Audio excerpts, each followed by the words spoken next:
Assalamualaikum warahmatullahi ta'ala wabarakatuh. Pertama-tama mari kita panjatkan puja puji syukur kehadirat Allah Subhanahu wa ta'ala dengan mengucapkan alhamdulillahirabbil alamin. Dengan rahmatnya, dengan kasih sayangnya, dengan hidayahnya, taufiknya, saudaraku ya. Pada kesempatan kali ini kita diperjumpakan kembali, kita dipertemukan kembali dalam keadaan sehat walafiat, tiada suatu halangan apapun. Kita sangat bersyukur sekali karena kemurahan Allah, saudaraku ya. Lalu yang kedua, sholawat serta salam semoga tetap tercurah kepada baginda Nabi besar Muhammad Sallallahu Alaihi Wasallam, yang mana beliau adalah salah satu rasul utusan Allah, akhir para anbiya ya, nabi yang terakhir yang diutus ke muka bumi ini oleh Allah untuk meluruskan manusia, untuk mengajari manusia supaya benar, untuk mengajak manusia supaya berjalan ke jalan yang benar. Dan semoga kita semua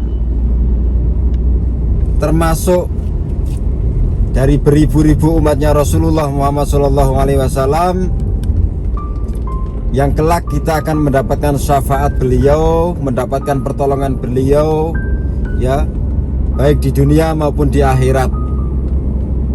Maka pantas sekali apabila kita bersama-sama mengucapkan Allahumma sholli ala Sayyidina Muhammad wa ala ali Sayyidina Muhammad. Sahabatku semuanya, lantaran SMTV dimanapun Anda berada ya, yang saya cintai, yang saya sayangi, tidak terkecuali semuanya ya, dari Sabang sampai Merauke, bahkan yang dari luar negeri juga, semuanya tanpa terkecuali. Pada kesempatan kali ini saya akan memberikan sedikit tausiah ya, akan memberikan sedikit ilmu ya. Kapan sih waktu yang tepat ya? Kapan tepatnya doa itu diijabah? Kapan waktunya doa itu dikabulkan oleh Allah Subhanahu wa ta'ala? Begini saudaraku ya, waktu yang tepat itu kadang kita sendiri tidak tahu ya. Kita sendiri tidak tahu kapan waktunya yang tepat Allah akan mengabulkan doa kita. Karena terkadang ya, terkadang kita itu berdoa setahun yang lalu ya. Kita berdoa setahun yang lalu, diulang-ulang, tapi kita merasa doa itu gak terkabulkan. Akhirnya kita kadang sampai lupa dengan apa yang pernah kita minta sama Allah. Tapi tiba-tiba di tahun depan kita dikabulkan oleh Allah, padahal kita sendiri sudah lupa itu akan doa kita yang dulu. Nah, jadi waktu yang tepat itu yang tahu siapa? Ya Allah. Nah, supaya kita tahu bagaimana caranya ya, kapan Allah akan mengabulkan, ya ketika Allah itu sayang sama kita, saudaraku.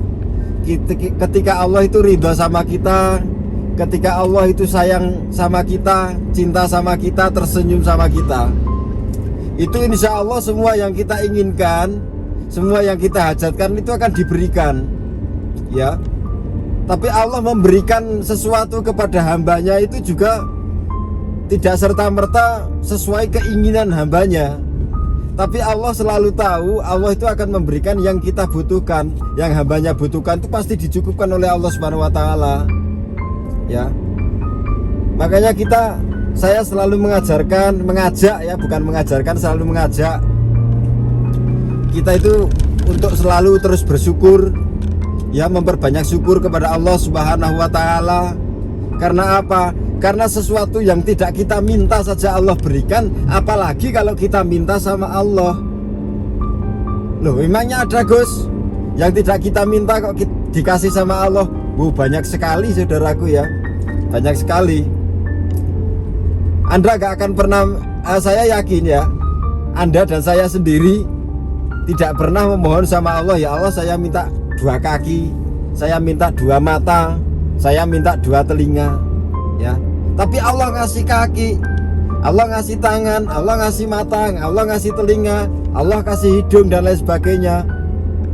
Setelah itu Allah juga tahu kebutuhan kita. Kaki itu untuk melangkah supaya kita bisa menjangkau tujuan kita. Ya Allah kasih kaki kita bisa melangkah tanpa kita harus mohon sama Allah, ya Allah saya minta kaki yang bisa melangkah. Begitu juga dengan mata. Allah tahu dengan mata kita bisa melihat, dengan mata kita bisa membedakan warna, ya, bisa melihat sesuatu. Makanya Allah kasih mata, ya. Tanpa kita harus minta pun Allah kasih mata, dan kita tidak minta mata yang bisa melihat pun kita dikasih mata yang bisa melihat. Kalaupun ada ya salah satu dari saudara kita yang mungkin ada kekurangan di dalam hal melihat, itu bukan karena Allah nggak sayang, itu bukan karena Allah tidak adil, saudaraku ya. Tapi memang setiap hamba Allah itu diberikan kelebihan dan diberikan kekurangan, ya. Kadang ada yang tidak bisa melihat tapi dia punya keterampilan yang lebih, ya. Kita bisa lihat, saudaraku ya, di YouTube ada, di mana-mana banyak, ya. Nggak bisa melihat, dikasih buta sama Allah, tapi dikasih kelebihan sama Allah, bisa main keyboard dan lain sebagainya, ya. Bisa cari rezeki, bahkan hasilnya melebihi orang yang bisa melihat. Itu kan banyak. Begitu juga dengan telinga. Kita nggak pernah berdoa minta telinga. Kita lahir sudah dikasih telinga, karena Allah tahu itu kebutuhan kita supaya kita bisa mendengar. Makanya kita harus memanfaatkan apa yang Allah berikan, saudaraku ya. Dikasih kaki, ya usahakan untuk melangkah yang baik, ya, mencari rezeki yang halal, ya. Melangkah untuk ke majelis taklim, untuk ke pengajian, untuk ibadah. Jangan dibuat melangkah untuk maksiat, ya. Dikasih mata juga untuk melihat yang bagus-bagus, yang baik-baik, yang bukan haknya dilihat jangan dilihat, ya. Seperti nonton video-video yang tidak senonoh itu, video-video porno itu jangan ditonton. Telinga juga untuk mendengar, mata untuk melihat, yang buat ngaji, baca Al-Quran. Telinga juga buat dengar ceramah dan lain sebagainya yang bagus-bagus, saudaraku ya. Dengan cara seperti itu, secara tidak langsung kita sudah mensyukuri apa yang Allah berikan. Tapi kalau kita gunakan kaki kita, mata kita, telinga kita untuk maksiat, ya secara tidak langsung juga kita tuh menghina Allah. Secara tidak langsung juga kita itu ingkar sama Allah, nggak bersyukur sama Allah. Makanya jangan heran kalau hajat kita selalu ditolak. Makanya nggak heran kalau keinginan kita, kemauan kita tuh selalu gagal. Karena itu, saudaraku. Makanya seperti di depan tadi saya sampaikan, kapan sih waktunya Allah memberikan kabul hajat kita itu? Ya ketika Allah senang sama kita, ketika Allah sayang sama kita, ketika Allah tersenyum sama kita. Lah kapan Allah tersenyum sama kita? Minimal itu yang diajarkan oleh Rasulullah, ya. Kalau ingin melihat Allah tersenyum, maka buatlah ibumu tersenyum, ya. Ketika ibumu tersenyum dengan perbuatan kamu, tersenyum dengan kelakuan kamu, tutur kata kamu, ya, maka di situ Allah akan tersenyum melihat kita, saudaraku, ya.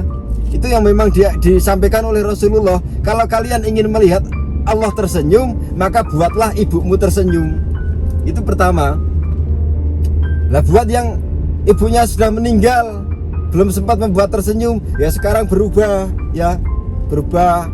Minimal tuh malam Jumat lah, datang ke makamnya, datang ke kuburnya, kirim tahlil, kirim surat Yasin dan lain sebagainya. Insya Allah, saudaraku, ya.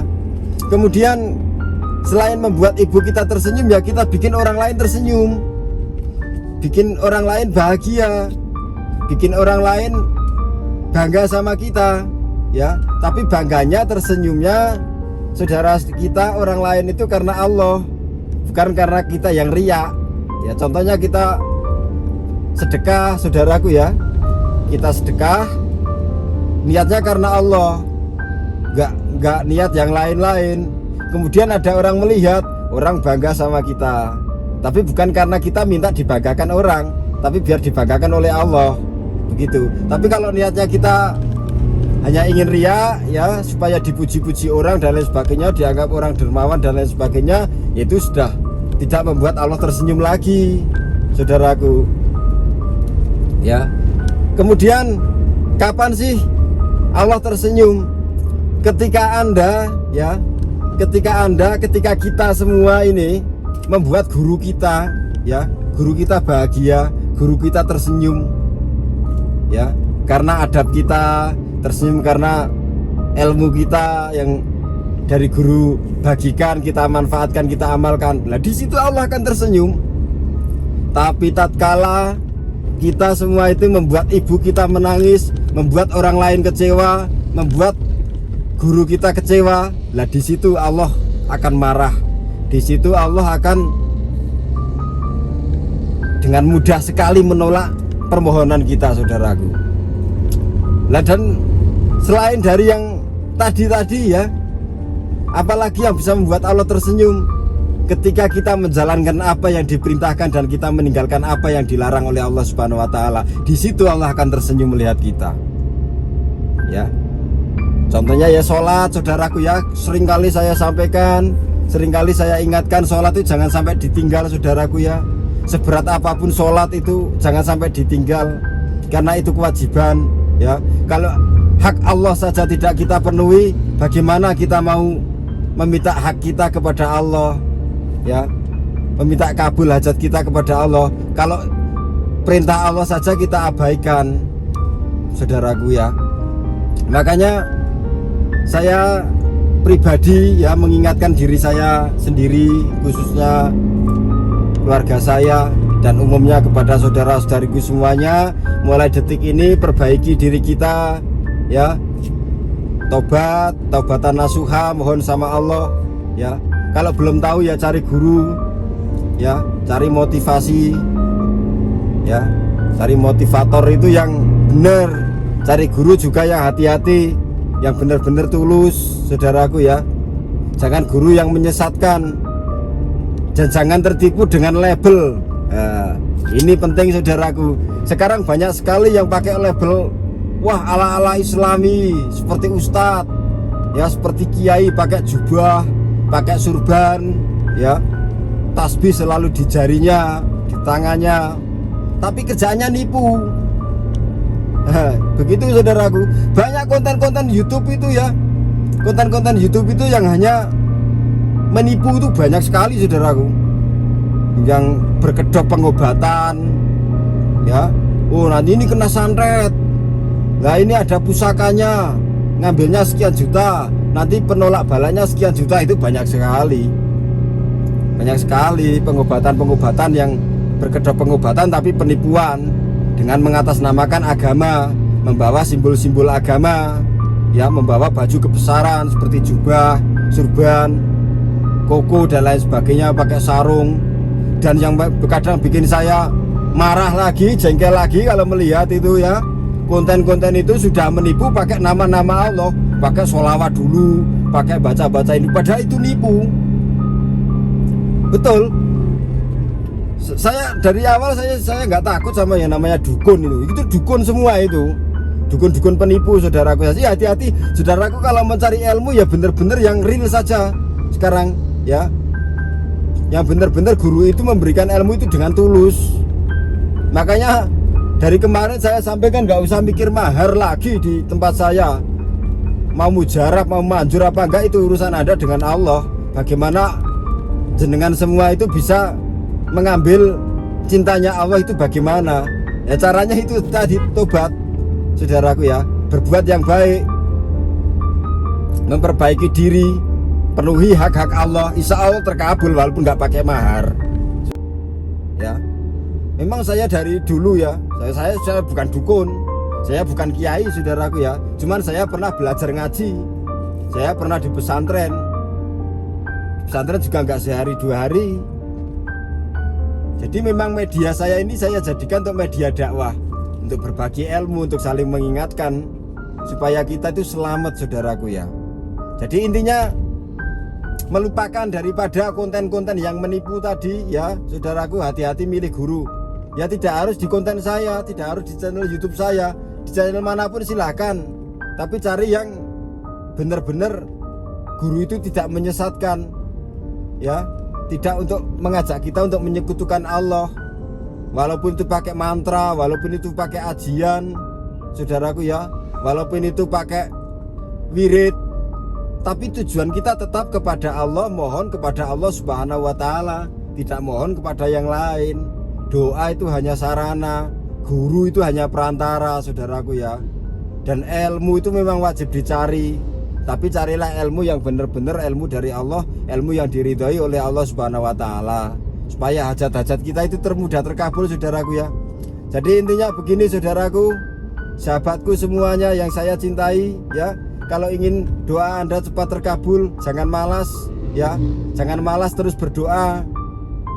Jangan putus asa, terus berdoa, mohon sama Allah, karena kita tidak tahu kapan Allah itu akan mengabulkan. Tapi yang jelas Allah akan mengabulkan doa kita ketika Allah tersenyum melihat kita. Dan Allah akan tersenyum melihat kita ketika kita membuat tersenyum kedua orang tua kita membuat tersenyum sahabat-sahabat kita membuat tersenyum guru kita, dan kita memenuhi hak-hak Allah. Disitulah Allah akan tersenyum, dan insya Allah disitulah Allah akan mengabulkan doa kita, saudaraku ya. Jadi ini memang sudah resiko dakwah saya menyampaikan yang hak itu hak, yang batil itu batil ya. Jadi saya nggak mau kompromi dengan dukun-dukun, saya nggak mau kompromi dengan kebatilan ya. Maka kalau yang hak ya saya sampaikan hak, yang batil saya sampaikan batil. Meskipun saya harus dihujat, saya harus dimusuhi, saya harus dicaci maki, itu saya anggap suatu resiko dakwah ya. Jangankan sekelas saya ya, Rasulullah Shallallahu Alaihi Wasallam saja yang dari lahir sudah maksum, dijamin oleh Allah, disayang oleh Allah. Banyak yang nggak percaya, banyak yang menghujat, banyak yang mencibir, banyak yang menghina, bahkan banyak yang menyiksa beliau. Dan tidak kurang juga yang mengancam ingin membunuh beliau, diracun, mau dipedang, mau dipotong, dipenggal kepalanya dan lain sebagainya. Jadi kalau ada yang tidak terima dengan apa yang saya sampaikan, silakan. Mau ngeritik silakan, mau marah, mau caci maki saya silakan. Insya Allah saya siap mempertanggungjawabkan dunia dan akhirat saya ya. Saya bukannya menghalangi orang mencari rezeki, tapi kalau Anda sudah punya label Gus, sudah pakai label Kiai, pakai baju-baju kebesaran, ya jagalah ya, jagalah Islam, jagalah agama Anda, jagalah Tuhan Anda ya. Jangan malah Anda memakai baju kebesaran Muslim ya, mengatasnamakan Allah, pakai sholawat, pakai ini itu hanya untuk membodohi orang. Udah orang sakit dibohongi, kena uangnya, penyakitnya nggak sembuh, kan kasihan ya. Jadi saudaraku, pilih guru yang real, pilih guru yang tulus, yang ikhlas. Dan sekali lagi ya saudaraku ya, kalau doa Anda ingin dikabulkan oleh Allah, bikin Allah tersenyum, bikin Allah bahagia, insya Allah tidak ada doa yang tidak dikabulkan oleh Allah Subhanahu wa Ta'ala, selagi semua itu bertujuan kepada Allah, mohon sama Allah, minta sama Allah, semuanya akan dikabulkan oleh Allah Subhanahu wa Ta'ala. Jika kita mengharapkan sesuatu belum terkabul, mungkin sesuatu itu bukan yang terbaik buat kita, dan Allah akan segera menggantinya dengan yang lebih baik daripada yang kita inginkan. Amin ya robbal alamin. Cukup sampai di sini dulu saudaraku ya. Terima kasih. Oh ya, satu lagi nih, dari kemarin ada yang komplain ke saya, katanya ini pakai buat video kok harus di mobil terus, mau pamer atau gimana. Begini saudaraku ya, saya tidak ada niatan pamer bahwa saya punya mobil, bahwa saya punya ini itu enggak. Saya semua anggap ini semua ini titipan Allah Subhanahu wa Ta'ala. Ini hanya amanah yang harus saya jaga. Sewaktu-waktu diminta oleh Allah saya berikan. Jadi saya tidak ria, saya tidak sombong, saya tidak pamer, tapi saya dengan seperti ini ya, supaya saudaraku tidak jenuh ya melihat video saya itu, tidak jenuh, karena daripada cuman gambar ya, satu gambar saya buat video sampai akhir cuman itu aja kan jenuh lah. Ini sambil berbagi ilmu sambil melihat pemandangan di sekitar, kan begitu saudaraku ya, biar adem ayem, begitu niat saya. Jadi niat saya tidak mau pamer mobil, pamer apa enggak, buat apa dipamer-pamerin, karena ini juga milik Allah Subhanahu wa taala, suatu saat akan diminta kembali oleh Allah Subhanahu wa taala, maka tidak ada yang perlu dan yang pantas saya pamerkan. Begitu jawaban saya saudaraku ya.